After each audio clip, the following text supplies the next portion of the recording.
বন্ধুরা, এক রাতের মধ্যে উধাও হয়ে গেল লাখ লাখ একর জমি।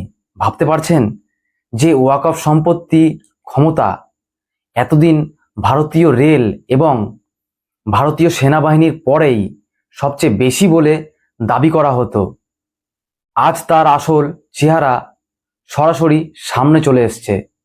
প্রধানমন্ত্রী মোদি এবং স্বরাষ্ট্রমন্ত্রী অমিত শাহ এমন এক চাল চেলেছেন যাতে বিরোধী শিবির একেবারেই দিশেহারা। সবচেয়ে বড় ধাক্কাটা কোথায় লেগেছে জানেন? আমাদের পশ্চিমবঙ্গ এবং উত্তরপ্রদেশে। বন্ধুরা, এখানে একটা বিষয় আপনাদের বুঝতে হবে। এতদিন ধরে যে দলগুলো বলেছিল যে আমরা কোনো কাগজ দেখাবো না, আজ কেন্দ্রীয় সরকারের কড়া নিয়মের চক্করে পড়ে তারা নিজেদের জমিও বাঁচাতে পারছে না।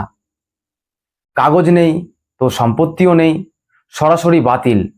পুরো খেলাটাই ঘুরে গেছে বন্ধুরা। এখন প্রশ্ন হচ্ছে, হঠাৎ করে কি এমন ঘটে গেল যার কারণে ওয়াকফ বোর্ডগুলোর ভেতরের সব পোলপট্টি এক নিমেষে খুলে গেল? বন্ধুরা, মজার ব্যাপার হলো এই পুরো তোলপাড়ের পিছনে রয়েছে ভারত সরকারের একটি ডিজিটাল পোর্টাল, যার নাম অমিত পোর্টাল। এই পোর্টাল আসার পর কি হয়েছে জানেন? উত্তরপ্রদেশের মতো রাজ্যে এক ধাক্কায় ৩১,০০০-এরও বেশি ওয়াকফ সম্পত্তির রেজিস্ট্রেশন সরাসরি বাতিল করে দেওয়া হয়েছে। হ্যাঁ, ঠিকই শুনেছেন, ৩১,০০০। উত্তরপ্রদেশে সুন্নি ওয়াকফ বোর্ড ১৩,৩৫,৬১০টি সম্পত্তি নথিভুক্ত করার দাবি করেছিল, আর সিয়া ওয়াকফ বোর্ড করেছিল ৭,৭৬২টি। কিন্তু যখনই ভারত সরকারের ভূমি রাজস্ব রেকর্ডের সঙ্গে এদের খতিয়ান নাম্বার মিলিয়ে দেখা হলো, তখনই আসল জালিয়াতি ধরা পড়ে গেল। বন্ধুরা, এবার একবার মিলিয়ে দেখুন, সরকারি নথির সঙ্গে ওয়াকফ বোর্ডের দেওয়া তথ্যের কোনো মিলই নেই। তার মানেটা কি? এতদিন ধরে কাগজপত্র ছাড়াই লাখ লাখ একর জমি নিজেদের বলে দাবি করা হচ্ছিল। বন্ধুরা, এই জায়গাটা খুবই গুরুত্বপূর্ণ। স্বরাষ্ট্রমন্ত্রী অমিত শাহ যখন সংসদে দাঁড়িয়ে ওয়াকফ আইন সংশোধনের কথা বলেছিলেন, তখন অনেকেই ভেবেছিলেন এটা একটা সাধারণ বয়ান। কিন্তু আজ মাঠের পরিস্থিতি অন্য কথা বলছে। ২০২৪ সালের ডিসেম্বরে কেন্দ্রীয়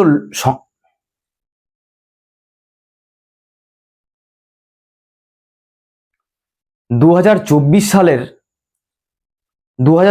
সালের ডিসেম্বরে কেন্দ্রীয় সংখ্যালঘু মন্ত্রক রাজ্যসভায় একটি লিখিত তথ্য জমা দেয়। সেই তথ্য অনুযায়ী সারা দেশে ওয়াকফ বোর্ডের দাবিকৃত সম্পত্তি সংখ্যা ছিল ৮,৩২,৩৮০টি, যার মোট পরিমাণ প্রায় ৩৯ লাখ একর। কিন্তু যখনই প্রধানমন্ত্রী নরেন্দ্র মোদী আইন করে দিল যে প্রত্যেকটি সম্পত্তির বৈধ কাগজ ডিজিটাল পোর্টালে আপলোড করতে হবে, তখনই দেখা গেল আসল খেলা। চূড়ান্ত সময়সীমা ৫ই জুন পর্যন্ত বাড়িয়ে দেওয়া সত্ত্বেও ৮ লাখ সম্পত্তির মধ্যে মাত্র ৭,৩২,০০০ সম্পত্তি পোর্টাল পর্যন্ত পৌঁছাতে পেরেছে। বাকি ১ লাখ সম্পত্তি নথিভুক্ত করার আগেই হাওয়ায় উড়ে গেল। কেন জানেন? কারণ তাদের কাছে কোনো বৈধ কাগজ নেই।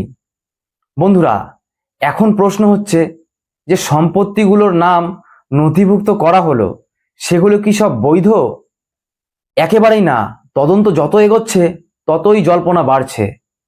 এখন পর্যন্ত মাত্র ৪,৭৬,৯৭১টি সম্পত্তি যাচাইকরণে সঠিক পাওয়া গেছে, আর ৮৩,০০০-এরও বেশি সম্পত্তিকে সরাসরি ভুয়ো বা জাল ঘোষণার প্রক্রিয়া শুরু হয়ে গেছে। বাকি ২.৫ লাখ সম্পত্তির ওপর এখনো কড়া তদন্ত চলছে। বন্ধুরা, এই তথ্যটা মাথায় রাখুন। এটা শুধু কোনো একটা রাজ্যের গল্প নয়। বন্ধুরা, এবার আসি আমাদের পশ্চিমবাংলার কথায়। মুখ্যমন্ত্রী মমতা বন্দ্যোপাধ্যায় যখন ওয়াকফ আইন সংশোধনের বিরোধিতা করেছিল, তখন তিনি বলেছিলেন ধর্মের ভিত্তিতে কোনো ভাগাভাগি হতে দেবেন না তিনি। কিন্তু বন্ধুরা, আইনের মারপ্যাচ বড় কঠিন জিনিস।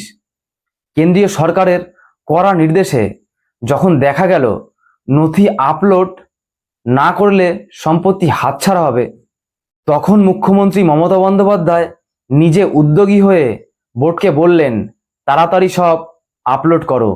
কিন্তু কী লাভ হলো? পশ্চিমবঙ্গের ওয়াকফ বোর্ডের দাবি অনুযায়ী প্রায় ৮০,০০০ সম্পত্তি ছিল।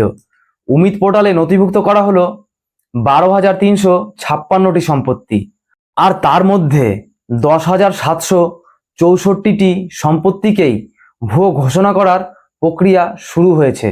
ভাবতে পারছেন, ৪০,০০০-এর দাবি আর টিকে রইল মাত্র কয়েক হাজার। এখানেই বদলে যায় বন্ধুরা পুরো খেলাটা। পশ্চিমবঙ্গের বর্তমান মুখ্যমন্ত্রী শুভেন্দু অধিকারী দায়িত্ব নেওয়ার আগেই এই বিপুল জালিয়াতির খতিয়ান সামনে চলে এসছে। তদন্তে দেখা যাচ্ছে তৃণমূল কংগ্রেসের জামানায় বহু বাংলাদেশি অনুপ্রবেশকারীকে ভুয়ো নথির মাধ্যমে জমি পাইয়ে দেওয়ার খেলা চলছিল, যার কোনো সরকারি ভিত্তিই নেই। বন্ধুরা, এবার একটু পাঞ্জাবের দিকে তাকানো যাক। পাঞ্জাবের ওয়াকফ বোর্ডের দাবি ছিল তাদের কাছে ৭৬,০০০ সম্পত্তি রয়েছে, কিন্তু উমিদ পোর্টালে যখন কাগজ চাওয়া হলো তখন মাত্র ২৪,০০০ সম্পত্তি নথিভুক্ত হতে পারল। বাকি ৫০,০০০ সম্পত্তির কোনো হদিশ ঠিক ঠিকানা নেই। কোথায় গেল সেই জমি? আসলে বন্ধুরা, কোনোদিন সেই জমির কোনো বৈধ কাগজপত্রই ছিল না। রসুকদার ও প্রভাবশালী ব্যক্তিরা ওয়াকফ বোর্ডের নাম ভাঙিয়ে সরকারি ও সাধারণ মানুষের জমি কবজা করে রেখেছিল। বন্ধুরা, এই জায়গাটা একটু ভালো করে বুঝুন। এই পুরো ব্যবস্থার মাধ্যমে সবচেয়ে বেশি প্রতারিত হয়েছে মুসলিম সম্প্রদায়ের সাধারণ দরিদ্র মানুষ। কর্ণাটকের একজন মন্ত্রী নিজেই স্বীকার করেছেন যে ধনী এবং প্রভাবশালী মুসলিম নেতারাই দরিদ্র মুসলমানদের জন্য বরাদ্দ ওয়াকফ সম্পত্তি অবৈধভাবে দখল করে রেখেছে। মানে ধর্মের নামে জমি দখল করে নিজেদের পকেট ভরার এই যে চক্রান্ত, তাকে এক ঝটকায় বন্ধ করে দিয়েছে মোদি শাহ সরকার। বন্ধুরা, এখানেই শেষ নয়। তামিলনাড়ুর একটি ঘটনা আপনাদের মনে করিয়ে দিই। তিরুচিরাপল্লীর একটি গ্রাম যার নাম তিরুচতুরাই, সেখানে একটি ১৫০০ বছরের পুরনো মন্দিরটির নাম সুন্দেশ্বর মন্দির।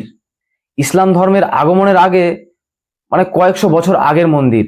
আশ্চর্য বিষয় হলো ওয়াকফ বোর্ড সেই পুরো গ্রাম এবং মন্দিরটিকেও নিজেদের সম্পত্তি বলে ঘোষণা করে দিয়েছিল।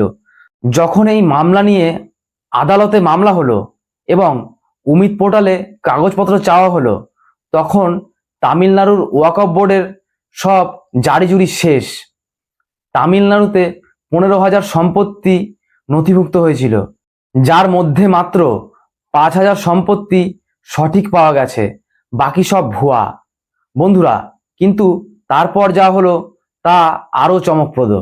গুজরাটের জামালপুরে একটি ঘটনা শুনুন, যেখানে একটি মসজিদ ট্রাস্টের নাম করে ২৫ থেকে ৩০টি দোকান এবং আবাসন থেকে বছরের পর বছর কোটি কোটি টাকা ভাড়া তোলা হচ্ছিল। ভারত সরকারের তদন্তে ধরা পড়ল যে যারা ট্রাস্টি সেজে বসে আছে তারা আসলে সম্পূর্ণ ভুয়া। তারা জালিয়াতি করে প্রায় ১০০ কোটি টাকা ভাড়া বাবদ আত্মসাৎ করেছে। বন্ধুরা, এই হলো ওয়াকফ সম্পত্তির আড়ালে চলা আসল খেলা। এখন প্রশ্ন হচ্ছে, এই বিপুল পরিমাণ জমি হঠাৎ করে ওয়াকফ বোর্ডের কাছে এলো কি করে? স্বরাষ্ট্রমন্ত্রী অমিত শাহ সংসদে এর একটি ঐতিহাসিক তথ্য দিয়েছিলেন। ১৯৩১ সাল থেকে ২০১৩ সাল পর্যন্ত, অর্থাৎ দীর্ঘ ১০০ বছরে ওয়াকফ বোর্ডের কাছে জমি ছিল মাত্র ১৮ লাখ একর। কিন্তু ২০১৩ সালে কংগ্রেস সরকার এমন একটি আইন পাশ করে যার ফলে ওয়াকফ বোর্ডকে অসীম ক্ষমতা দেওয়া হয়। কোনো জমিকে যদি ওয়াকফ বোর্ড নিজেদের বলে দাবি করে, তবে ওনারশিপ প্রমাণের দায়িত্ব পড়ত জমির আসল মালিকের ওপর।